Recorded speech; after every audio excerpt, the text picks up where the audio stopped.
في مجال السمع وصلت إلى يعني حاجز 5 دقائق.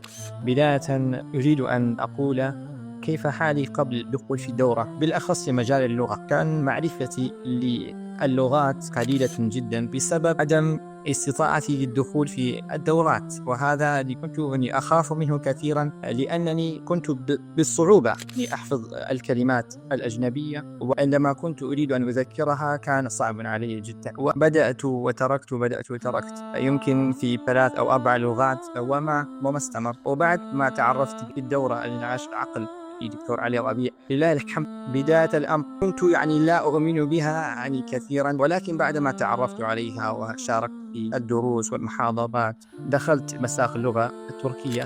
أقول لهم جربوا قبل أن تحكموا عليه، لأن الإنسان طبيعته له عداوة مع الأشياء الذي يجهل عنه.